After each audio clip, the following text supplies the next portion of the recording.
Today on Match Play. You know, it's like sometimes I give a lesson to someone on the range and ask, where are you aiming? Oh, just down the middle. Well, the range is 200 yards wide. What middle? Where is the middle? You know, and they have no idea where they're aiming.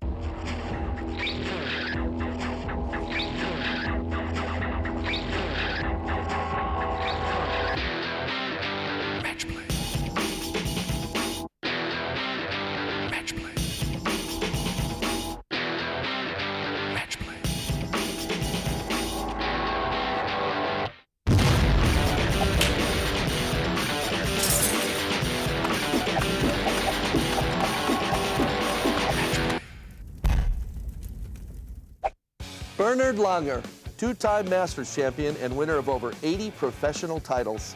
This Ryder Cup icon was the PGA's first #1 ranked golfer. But did you know he nearly died as a child? Bernhard Langer, thank you so much for being with me on Match Play today. It's my pleasure. Thank you. It is an honor, Bernhard. I've been a fan of yours for so many years. You and I are the exact same age. Well, you're a couple months older than me, but we don't want to tell anybody. No.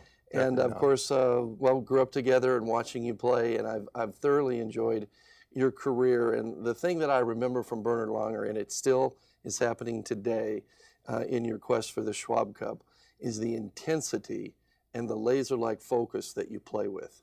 Talk a little bit about that, and was it always that way for you? I think I was always able to focus and concentrate on the thing at hand or on the task I was trying to do. And I do that at anything. Yeah, I just like to win. I'm a very competitive person. So whether we play ping pong, go skiing, bike riding, whatever it is, I want to beat you. I want to be good.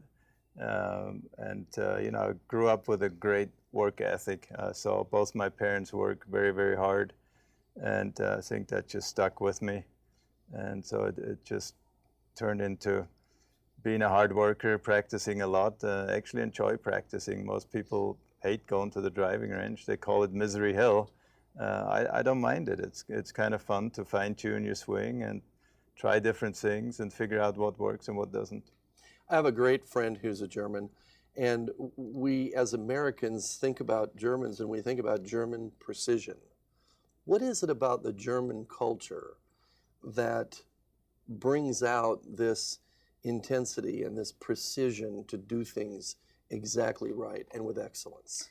Well, I think that's more the German engineers. I'm not an engineer. You know, I know a few guys, and certainly Germans are known for great cars and being precise and punctual and all that kind of stuff. But you can never generalize. You know, people, if you have 80 million people, they're all going to be different to some extent, and so you can't put us all in a box and say, well, all Germans are like this and all Americans are like this or Italians are like that. And so, you know, it just so turns out that, yeah, as I said, I am a hard worker. I like to be somewhat precise because in golf you need to be precise. You can't just say, well, it looks like a 7-iron. You need to know how far it is so you pull the right club. And you can't just say, well, I'm just going to hit it somewhere down the fairway because you need to focus in a bit more specific which part of the fairway, have a narrow target, and if you miss that narrow target, you might still be on the fairway. You know, it's like sometimes I give a lesson to someone on the range and ask, where are you aiming? Oh, just down the middle. Well, the range is 200 yards wide. What middle? Where is the middle? You know, and they have no idea where they're aiming, and they might pull the ball 20 yards or push it, and they think it was a good shot, but it really wasn't. Do you think that this is really one of the major differences in an amateur, everyday, rank and file, weekly amateur player and the professional golfer? They think they're hitting it in one direction, and really it's not going there. Well, that's only one aspect of it.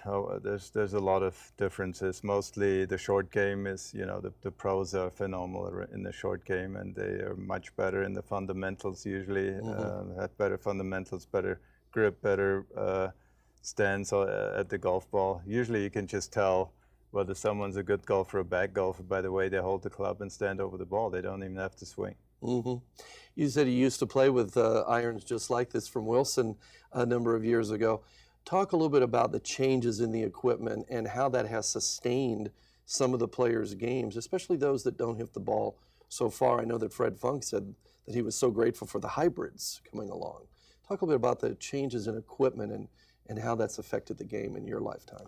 Well, the hybrid's probably one of the best, bigger changes in the history of golf. It made it so much easier for the average player, not just us, to hit what used to be a 1, 2, and 3 iron. They don't even make those anymore. I think it's all hybrids, and you can use them out of fairway bunkers, rough, and just about any lie, even to chip with.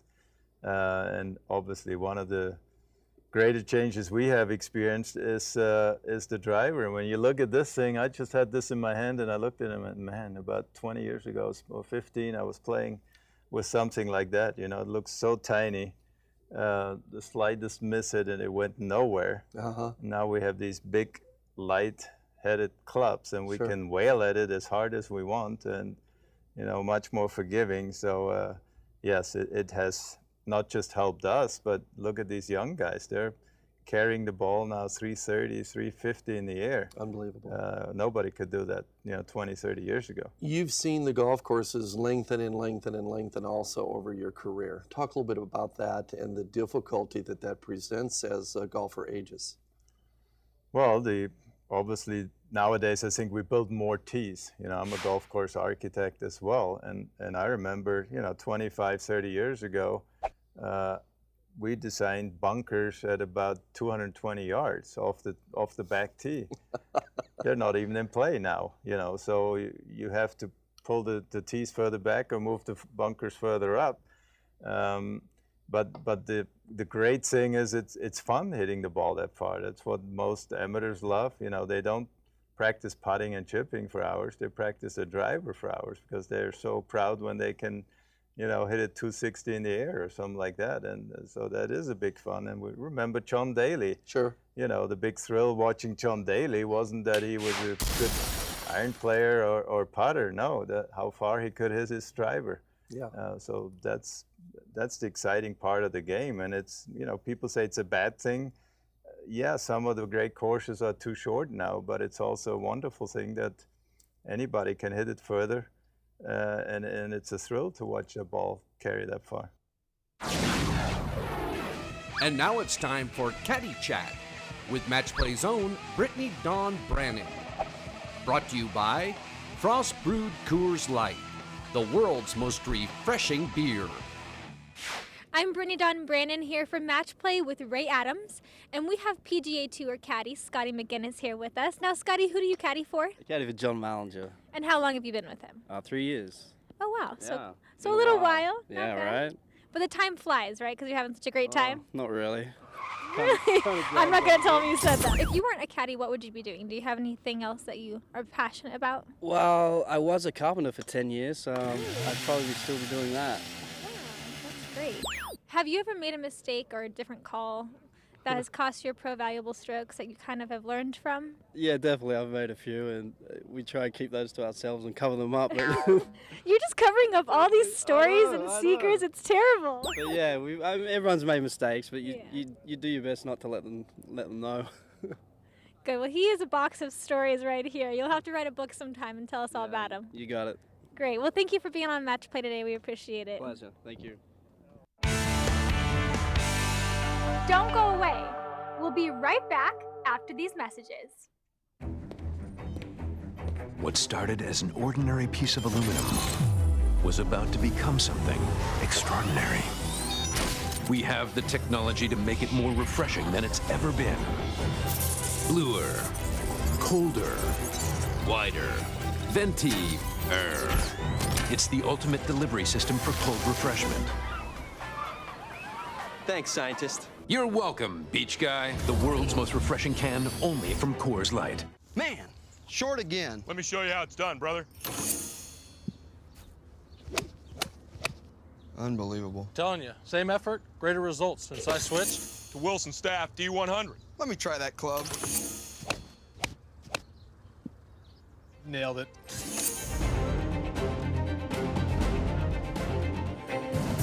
Hey, how we doing, boys?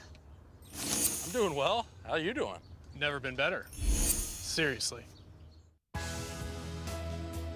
Lewis & Pecora is a different kind of personal injury law firm.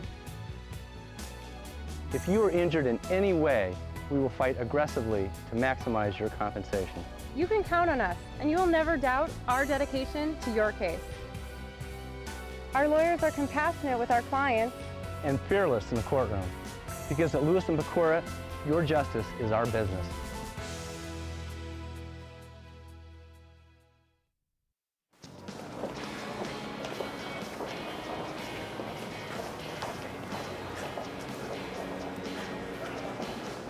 Come on, man. Just do it quick. No one's watching.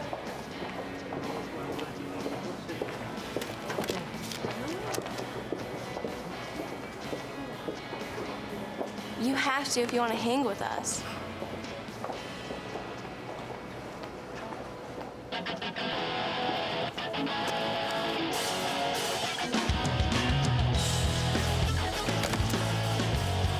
The other one, too?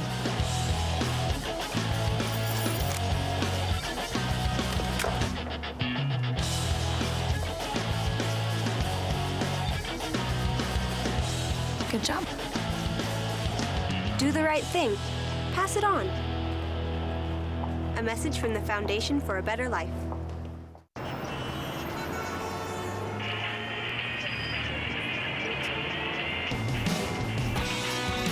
May I walk you across the street? Sure. Thanks.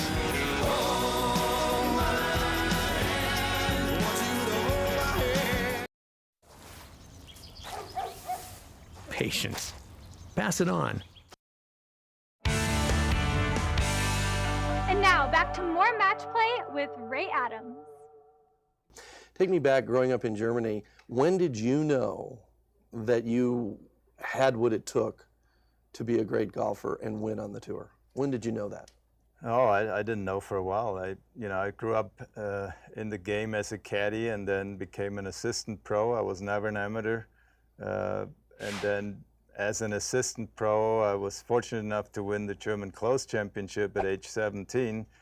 And I was still assistant pro, and my head coach at the time said, would you want to make a living as a teacher in the future, or would you want to see if you can make it as a player? And I said, well, never really thought about it, but it'd be pretty cool to maybe try for a few years as a player and see if that works out. So I joined the European Tour when I was 18 and had no idea, though, what it was like. I couldn't compare myself to anyone because there was no German who had ever had any kind of success on any tour. And so I had to go out and just figure it out. The third tournament I played on tour, I finished 5th in the Madrid Open. So that's when the first time in my life I kind of had a glimpse, hey, if I can get my short game in order, my ball striking was good enough. I could see by the guys I was paired with the first 3 weeks, I could tell I could compete with anybody from tee to green, but my short game wasn't quite there. There was not a great German player for you to look to. Now, Martin Keimer has told me, of course, he looks to you. And I want to ask you about that relationship a little later, but who did you look to in those years when you were coming up and you were honing your game and you were beginning on tour? Who were your idols? Who were your examples? Well, my example became Gary Player, but as I was as a youngster, we really didn't have anyone. Golf was not on television. It was difficult to even get a golf magazine into our hands. There was just not much media or anyone to model yourself after or have an idol. But then once I got out on tour, I obviously was able to play against some of the greats, whether it was Jack Nicklaus or Palmer or Gary Player, and Gary really became my golfing idol. He's about my size, a little flatter swing than some of the taller fellows. He had to travel, long distances from South Africa all the way to America to Europe to play tournaments. He had a rough upbringing, a bit like myself, and things didn't come easy to him. Mm-hmm. So I could really relate to him, and on top of that, he was a man of faith. Now, with all the Ryder Cup history that you have, all of the high moments, there was one low moment, and they really tore you up about that, Bernhard. Were you surprised at the horrendous beating you took about the 5-foot putt? I wasn't really surprised because that's how media works and how the world, you know, that's what makes the world go around in a sense. And I was a little bit surprised that they didn't focus in a little bit more of what happened before all that, you know, because I had to make 3 or 4 6 to 10 footers to even get myself into a position to play the 18th hole. If I hadn't made those on 15, 16, 17, I would have shaken hands with Hale Irwin and say, well done, you won the match, because I was 2 down with 4 to play. But, you know, all that is not of any interest. It all matters, the final thing. You know, it's part of history. It's part of my life. It's part of golf. And that's normal. When you missed the putt, you were sick, obviously, but you just probably were not prepared for the beating you were going to get, I guess. Are the media kind of like kids at the candy store? It's not what you bought for me yesterday. It's what are you going to do for me right now? Well, the media can be very iffy in a sense. You know, they praise you up when things are going well. When things are going down, they beat you up as well. So, but again, that is reporting. That is news nowadays, and yeah, it's part of history. It's part of my life. I'm not ashamed of it. I gave it my best that I could, and I was fine with it. With all of the wins, the fantastic short game, the Masters, nobody could win the Masters without an amazing touch of the putter in the short game. You did go through a tough period of time with the yips. What are the yips, and what did it feel like to you in those times? Well, I don't want to wish the yips on anybody. No. It's a horrible feeling. It's just like you're totally out of control. You can't move a club. You know, some have the yips with the driver or with the chipping. I had it with the putter. I could hit a lob, you know, flop shot from a tight lie over a bunker and stop it and be pretty good at that shot. But when you tell me make a 3-footer, I was struggling. So and there's no way to know. Sense. And there's no way to know when it's coming on, and there's no way to know when it's going to leave. No, you know when it's coming on, and it's horrible when it comes on. And I had it on several occasions, but it's a horrible feeling. You're totally out of control, and just glad those times are gone. Hopefully for good. What advice do you have for the viewer that may be struggling a little bit with that? What did you do? Well, I personally prayed a lot and then changed grips. You know, held the putter differently. I started off with a conventional grip like most people use, and then I went to cross-handed. That worked for a while. And then I went to the split cross-handed, what I call this way. I remember. And then I went to the long putter, and I've been doing that now for almost 20 years. What do you make of the long putter, anchoring it, and now the great controversy that's brewing among the golf's governing bodies? What do you make of that? Well, I don't quite understand why it is a problem now. It hasn't seemed to be a problem for 35 years. The long putter's been out that long. If it was unfair or something not right about it, they should have stopped it a long time ago. But it was never a problem until somebody won a major. All of a sudden, it's a problem. My next thing is if it's that much easier to putt with a long putter, why aren't 95% of all golfers, professionals or amateurs, using a long putter? It's not the case, because it's not easier. And so in your mind, leave it alone? I think so. You know, I don't see a reason why outlaw that. Then, you know, and if you go to tradition of the game, well, you know, who saw years ago we're going to go from something like this here to a club head this big and much lighter and much longer, or hybrids, or any of the other improvements that we've seen over the years. Even the golf balls changed dramatically. Was there an uh-oh when Keegan won the PGA Championship with the long putter in your mind, or out on the tour among the players? Did everybody say, uh-oh, now we've won a major, what are they going to do about it? I don't think so, but it more or less happened afterwards, and it wasn't, what are we going to do about it? It was more like a few individuals, I think, from RNA and USGA that are trying to change this. Not so sure that the players want it changed, or even the amateurs. A lot of amateurs use the longer putter or the belly putter, and that's another thing. If you want to grow the game, which we need to do worldwide, this is not the way to grow the game, because you're going to lose hundreds, maybe thousands of golfers by they're just not having any fun without using the long putter. Do you think that they tinker with it a little bit too much?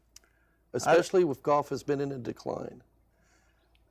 Yeah, I just don't think it's good enough to have all this talk about it. You know, well, obviously you need to discuss it, but it shouldn't take years or whatever. Either leave it alone, or if you seriously think it's a problem, you know, make a change and go for it. But again, I don't understand why now, after 35 years of seeing this club in action, why is it now a problem? They should have stopped it 35 years ago.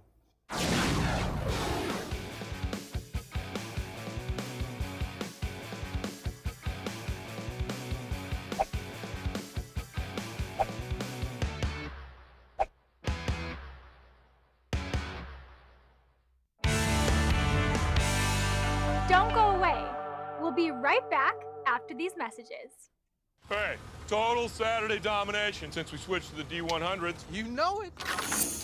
Same effort, greater results. Gentlemen, ready for the weekly beatdown? Bring it, old timer. Same effort, greater results, right, Paul? Game on, boys. Seriously,